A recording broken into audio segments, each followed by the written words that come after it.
আসসালামু আলাইকুম Gurukul online learning নেটওয়ার্কে আপনাদের সবাইকে স্বাগতম। আমার নাম Sadman.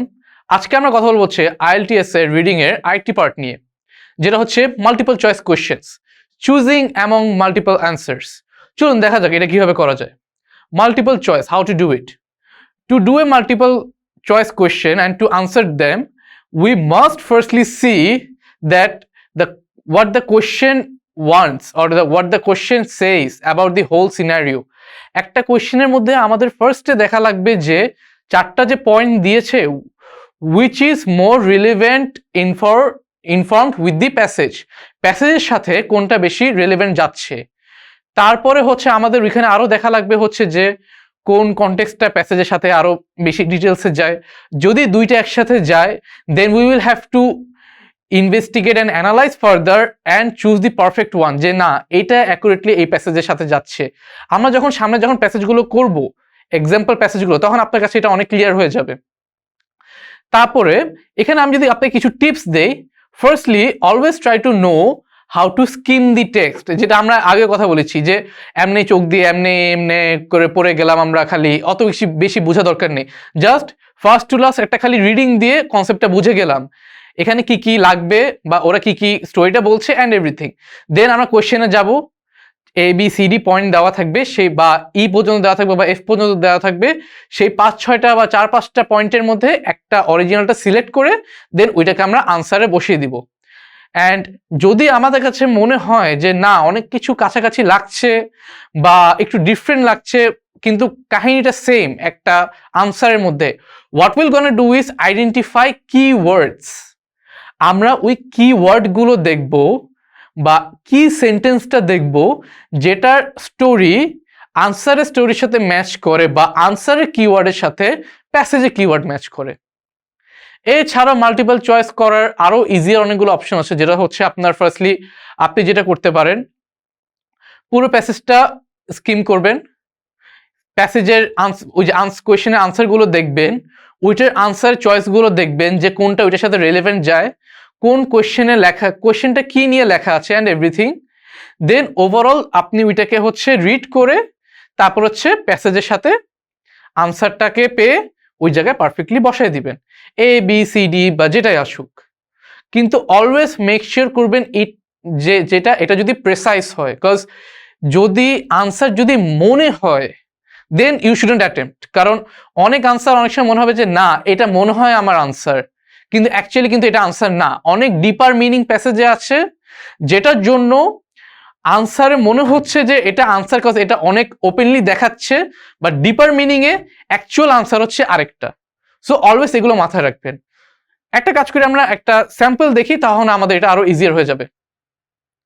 Example 1, rice that fights global warming. প্যাসেজটা আমরা পড়ছি। More than half the global population relies on rice as a regular part of their diet. Half, অর্ধেকেরও বেশি পৃথিবীতে যে পপুলেশন আছে তারা ভাতকে তাদের দৈনন্দিন খাবার হিসেবেই সেটাকে দেখে। But rice paddies have a downside for the plant too. মানে রাইসের যে ক্ষেতগুলো আছে সেগুলো হচ্ছে যে প্ল্যানেটের জন্য অনেকগুলা ক্ষতিকর জিনিস আছে। They produce as much as 17% of the world's total methane emission. মানে হচ্ছে তারা 17% পুরো পৃথিবীতে মিথেন এমিশনের জন্য দায়ী। And methane is a very harmful gas for human beings and for also the climate. আমরা তো এতদিন ধরে শুনে আসছি গ্লোবাল ওয়ার্মিং, গ্লোবাল ক্লাইমেট, এটার সাথে এটা আরো বেশি রেলেভেন্ট, কারণ মিথেন গ্যাস যত বাড়বে তত আমাদের এটা আরো ক্ষতিকর হবে। This is even more than coal mining emissions. কয়লা খননেও যতটুক মিথেন গ্যাস তৈরি হয় তার থেকেও বেশি রাইস করতে গিয়ে তৈরি হয়, which makes 10% of total। মানে খালি ওইটার 10% হয় কয়লাটা। So Christian Jensen, a plant biochemist at the Pacific Northwest National Laboratory, so এখানে একটা প্ল্যান্ট বায়োকেমিস্ট্রির কথা বলছে যে হচ্ছে প্যাসিফিক নর্থ ওয়েস্ট ন্যাশনাল ল্যাবরেটরিতে কাজ করে। Spend the past 10 years developing A SUSABA2, a genetically modified plant that emits almost no methane। তারা ওই ল্যাবের মধ্যে আবিষ্কার করে একটা প্ল্যান্ট পেয়েছে, মানে ভাতের, যেটা দিয়ে কোনো মিথেন এমিশন অত বেশি হবে না। সো এটা হচ্ছে ফার্স্টের প্যাসেজটা, এখানে টোটাল কনসেপ্টটা বলেছে হচ্ছে যে অর্ধেকেরও বেশি পপুলেশন আমরা হচ্ছে ভাতের উপরে ডিপেন্ডেন্ট, ভাতের জন্য কি মিথেন এমিশনটা হয়, অ্যান্ড কিভাবে কনক্লুশনে বলছে যে একটা কেমিস্ট সে হচ্ছে 10 বছর ধরে একটা রিসার্চ করে কিভাবে একটা ভাতের একটা জিন বের করেছে যেটার জন্য সেই ভাতের জিন অত বেশি মিথেন প্রডিউস করে না। সো ওইটার ওভারঅল কাহিনীটাই হচ্ছে যে কিভাবে আমরা ভাত কনজাম্পশন করি, কি ভাতের জন্য মিথেন এমিশন হয়, আর কিভাবে ওরা নতুন একটা প্ল্যান বের করেছে, এন্ড এটা মেইন কনটেক্সটের সাথে যায় which Sage rice that fights global warming. মানে হচ্ছে আগের রাইসগুলো তো মিথেন বেশি তৈরি করতো, ওগুলো তো গ্লোবাল ওয়ার্মিং এর কজ ছিল, কিন্তু এটা হচ্ছে যেহেতু মিথেন এমিশন করে না, সো এটা হচ্ছে গ্লোবাল ওয়ার্মিং এর জন্য ওয়ার্মিং এগেনস্টে ফাইট করছে। এবার চলুন আমরা কোয়েশ্চেনটা দেখি। What is the negative effect of rice? এটাই আমরা একটু আগে দেখেছিলাম যে রাইসের নেগেটিভ এফেক্টটা কি। It is regular part of more than half of the world population's diet. Rice paddies emit more methane than coal mining industry. Its plantation produces 17% of the world's total methane emission. Or rice has genetically modified sort SUSIBA2 which is harmful for health. এখানে আপনার কাছে কোনটা মনে হয় answer? যদি প্যাসেজটা নিয়ে confusion থাকে তাহলে আপনারা একটু পিছিয়ে গিয়ে প্যাসেজটা দেখুন, ভিডিওটাকে এখানে পজ রেখে আনসারটা বের করে দেন ভিডিওটাকে আরো মুভ ফরওয়ার্ড করুন। এতক্ষণে মনে হয় আপনারা আনসার পেয়ে গিয়েছেন। এখন চলুন আমরা আনসারটা কি সেটা দেখতে পারি। আনসার হচ্ছে C, is plantation produce 17% of the world's total methane emissions. কারণ এখানে বলেছে যে 17% টোটাল মিথেন এমিশন ওরা প্রডিউস করে। এ হবে না কেন আমি আপনাকে একটু এলাবোরেট করে বলি। It is regular part of more than half of the world's population diet. So এখানে এটা কিন্তু অ্যাকুরেট না যে এটা ডায়েট হওয়াতে কোনো নেগেটিভ এফেক্ট হয়েছে, প্যাসেজে কিন্তু সেটা কোনো ডেসক্রিপশন বা কোনো ডাটা দেয়নি। সো এ হবে না। বি নাম্বার হবে না, কারণ এটা জাস্ট একটা এক্সাম্পল দিয়েছে কম্পেয়ার করে। সো এটা যদিও ঠিক লাগে বাট এটা তবু পারফেক্টলি অ্যাকুরেট না, কারণ it's just a comparison. C নাম্বারটা অ্যাকুরেট হচ্ছে কজ এখানের মধ্যে অরিজিনাল আনসারটা দেওয়া। D number is wrong cause এটা পুরো আউট অফ কনটেক্সট অ্যান্ড এটা পুরো ফলস একটা আনসার, মানে আনসার দেওয়া যে rice is genetically modified sort out SUSIBA2। So এভাবে করে হচ্ছে এমসিকিউতে আপনার কোশ্চেন আসবে।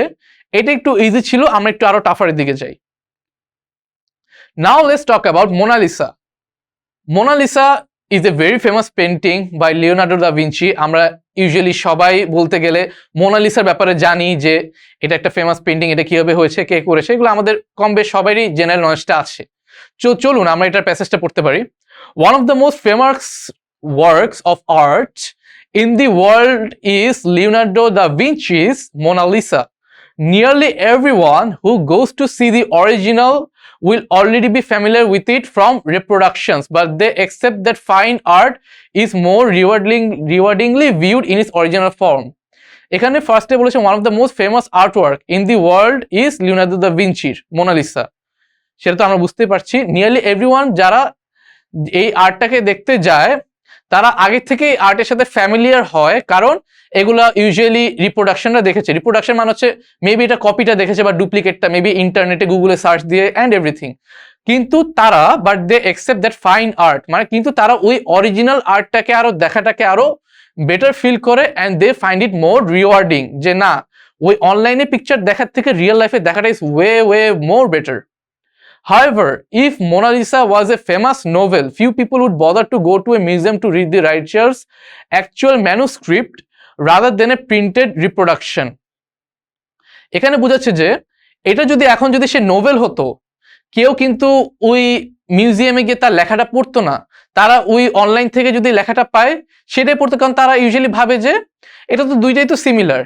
This might be explained by the fact that the novel has evolved precisely because of technological developments that made it possible to print out huge numbers of text, whereas oil paintings have been produced as unique objects. এখানের পার্টটা বোঝাচ্ছে যে novel কেন এত বেশি less demanding হয়েছে, কারণ হচ্ছে এটাকে হিউজ প্রোডাকশন দেওয়ার অনেকগুলো মেশিনারিজ অ্যান্ড টেকনোলজি বের হয়েছে যেটার জন্য এটাকে হিউজ কোয়ান্টিটিতে প্রিন্ট করা যায়, যে আপনার যেটা আপনি চাইলে ওই মিউজিয়ামে গিয়ে দেখলেও যেরকম ফিল পাবেন, সামওয়াট ফিল হচ্ছে আপনি ওই বই পড়লেও পাবেন। কিন্তু অয়েল পেন্টিংটা তো আর সেভাবে প্রিন্ট করা যায় না, অয়েল পেন্টিংটা হচ্ছে এটা ইউনিকলি করতেই হয়, তাই জন্যই হচ্ছে অয়েল পেন্টিংকে ইউনিক অবজেক্ট হিসেবে বলা হয়, whereas oil painting has always been produced as unique objects. Last passage. In addition, it could be argued that the price of interpreting or reading each medium follows different conventions. যে it could be argued that the practice of interpreting or reading each medium follows different conventions, মানে different স্টাইলে different সিনারিওতে maybe কাহিনী change হতে পারে। যেমন Leonardo da ভিঞ্চির আরেকটা বই ছিল about the technologies, about how he can make flying planes and everything. তারপর হচ্ছে এরকম অনেকগুলো ফেমাস অথর অনেকগুলো ফেমাস বই আছে যেগুলো হচ্ছে আপনি মেবি প্রিন্ট আউটও পাবেন বা হ্যান্ড ওভারও পাবেন, কিন্তু ওই হ্যান্ড আউটের থেকে কপির থেকে ওই অরিজিনাল ভার্সনটা is way more better and interesting to read. So it differs. With novels, the reader attends mainly to the meaning of the words rather than the way the printed on the page, whereas the reader of a painting must attend just as closely to the material form of marks and shapes in the picture to any ideas they may signify. With novels এর একটা main কাহিনী হচ্ছে একটা রিডারকে ওই ওয়ার্ডের meaning বলা আর কাহিনী বলা, এটাকে প্রিন্ট করে এখানে আপনার প্রিন্টিং পেজটার অত বেশি ভ্যালু নেই, কারণ ওইটা আপনি মেইন কাহিনীটা জানতে চাচ্ছেন। যেখানে হচ্ছে where is the reader of a paint must attend it closely, painting যখন আপনি দেখবেন এটা আপনি ছবিতে যদি আপনি দেখেন গুগলে একরকম লাগবে, সামনাসামনি দেখলে দেখবেন যে আপনি এটা অনেক ডিফারেন্ট টাইপের aspect, scenario, meanings, themes, emotions, expressions আপনি পাবেন। সো এটাকে আপনার অনেক ক্লোজলি লেখা লাগে to the material form of marks and shapes in the picture as to ideas they may signify. কাছাকাছি দেখলে তখন এটা real beauty, real value and আপনি সবগুলো ডাটা জানবেন। সো এই প্যাসেজটা হচ্ছে ইজ এন ইনফরমেটিভ প্যাসেজ, যেখানে হচ্ছে লিওনার্দো দা ভিঞ্চির ফার্স্টে কাহিনী বলা, মিডলে বলা হচ্ছে ওয়াই লিওনার্দো দা ভিঞ্চি হচ্ছে আপনার, মানে for example if Leonardo da Vinci was a wrote a novel instead of doing a painting, এটা কেন বেশি হিট খেত না বা এত বেশি ফেমাস হতো না, আর কিভাবে একটা painting is more valuable in original form rather than A novel in its original form. So এটা নিয়ে হচ্ছে হোল স্টোরিটা। চলুন আমরা এখন এটার মাল্টিপল চয়েস কোশ্চেনে যাই। According to the passage, Mona Lisa is a da Vinci's masterpiece. এটা কি মোনালিসা কি Vinci masterpiece? B one of the famous works of art. C just another painting. or D, the only work on art. As usual, পিছে গিয়ে প্যাসেজটাকে আবার একটু দেখুন, ভিডিওটাকে pause করে তারপর হচ্ছে আনসারটিকে বের করুন। চলুন আমরা আনসারটিকে এখন দেখি। আনসারটি হচ্ছে B. According to the passage, Mona Lisa is Da Vinci's one of the famous works of art. Mona Lisa is one of the famous works of art. কেন এটার আনসারটা হয়েছে, কেন এটা হয়নি? কারণ মোনালিসা হচ্ছে একটা ফেমাস পেইন্টিং, দা ভিঞ্চির মাস্টারপিস থেকেই, বাট এটা ছাড়াও অনেকগুলো হাইলাইট অ্যাসপেক্ট রেশিও সেটা ধরে।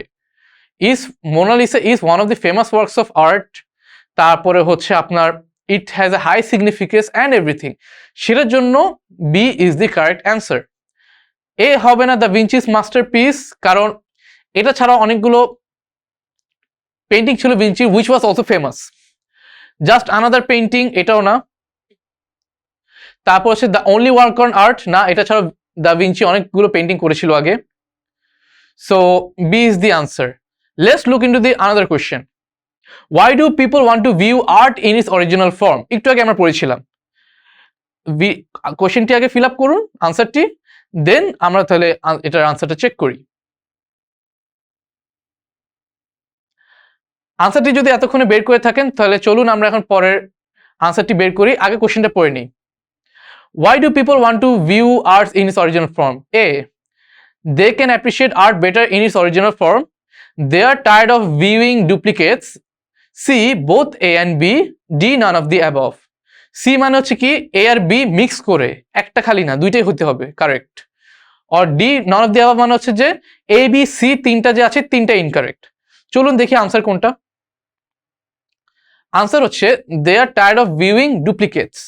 কারণ ওইখানে বলাই ছিল যে পেন্টিং কিন্তু যত ডুপ্লিকেসি বের করেছে কেন তবু পিপলরা এত বেশি দেখতে চেয়েছিল, কারণ আগেই তো বের হয়েছে they can appreciate art in its original form. এটা হলে তো নোবেলও তো অরিজিনাল ফর্ম হতে অ্যাপ্রিসিয়েট আরো বেশি করতে পারতো, কিন্তু নোবেল তো অত বেশি অরিজিনাল ফর্ম অ্যাপ্রিসিয়েট করে না। কিন্তু এখানে ওই জায়গায় প্যাসেজের মধ্যে হিন্ট দেওয়া ছিল যে they can see the small details and everything, যেটা হচ্ছে ফেক পেন্টিং এ দেখা যায় না। যেটার জন্যই they wanted to mention that they are tired of viewing the duplicates. এটা হচ্ছে আপনার সেকেন্ডের answer, they are tired of viewing duplicates. Both A and B হবে না, কারণ এ এর আনসারটা অত বেশি অ্যাকুরেট না, ডি তো হওয়ার প্রশ্নই আসে না, কারণ এখানে একটা পয়েন্ট আছে বিটা, উইচ ইজ কারেক্ট অ্যান্সার। চলুন এবার লাস্টের কোয়েশ্চেনটা যাওয়া যাক। According to the passage what is the difference between a novel and a painting? A no difference, B novels are unique, C paintings are unique objects, D none of the above. এই আনসারটা maybe আপনাদের কাছে অনেকজনের কাছে easy লাগবে, অনেকজনের কাছে hard লাগবে, তবুও এটার যদিও আনসারটা মনে হয় ওপেনলি আছে তবুও একটু ভিতর দিয়ে চেক করে নিন। আনসারটি ফার্স্টে বের করুন, তারপর হচ্ছে আমরা এটার আনসারটি চেক করি। এতক্ষণে মনে আপনাদের আনসারটি বের করা হয়ে গিয়েছে, চলুন আমরা আনসারটি এবার চেক করি। সি হচ্ছে এটার answer, paintings are unique objects. According to the passage what is the difference between a novel and a painting? A হবে না, কারণ নো ডিফারেন্স না, এখানে প্যাসেজে ডিফারেন্স বলা ছিল। Novels are unique, that is also false. C নাম্বারটা হচ্ছে correct answer, D number none of the above, এটাও তো ফলস। পেইন্টিংস আর ইউনিক অবজেক্টস, এখানে এটা প্যাসেজে অনেকবারই বলা ছিল যে নোভেলস গুলো তো হচ্ছে পড়লেই ডাটাটা পাওয়া যায়, পেইন্টিংসে তো ওরকম ডাটা পাওয়া যায় না, এটা ক্লোজলি গিয়ে দেখলে বোঝা যায় যে which one is duplicate and which one is authentic, সেটার পরে ডিটেলস গুলো বোঝা যায়, তাই জন্যে আর এটা রেপ্লিকেটও করা যায় না। That's why paintings are unique objects than novel. এভাবে করে হচ্ছে আপনি মাল্টিপল চয়েস কোয়েশ্চেন গুলোকে ফিল আপ করবেন। আমরা এতক্ষণে ইজি অনেকগুলো প্যাসেজ করেছি, আমরা সামনে গিয়ে আরো ওগুলো টাফার ভার্সনস গুলো করবো, যেখানে মধ্যে আরো কমপ্লিকেটেড ভাবে এগুলোকে ভিতরে ইনসার্ট করা থাকবে আনসার্স গুলো, সেগুলোকে হচ্ছে কিভাবে বের করা লাগে, কিভাবে ইজিলি বের করা যায়, আনসারটা কি হবে, আর কেমনে আপনি পারফেক্টলি আনসারটাকে অ্যাকুরেটলি বুঝবেন যে এ বি সি যদি তিনটাই সিমিলার লাগে, সেগুলো আমরা আপনাকে শিখাবো। তো আজকের মতো এরকমই, এতটুকুই। সবাইকে দেখার জন্য ধন্যবাদ। কারো যদি কোনো প্রশ্ন থাকে তাহলে হচ্ছে সবাই অবশ্যই আস্ক করবেন কমেন্ট সেকশনে, আর অবশ্যই লাইক করবেন, লাইক দিবেন, শেয়ার করবেন বন্ধুদের সাথে, আর সাবস্ক্রাইব করবেন। ধন্যবাদ সবাইকে, ভালো থাকবেন।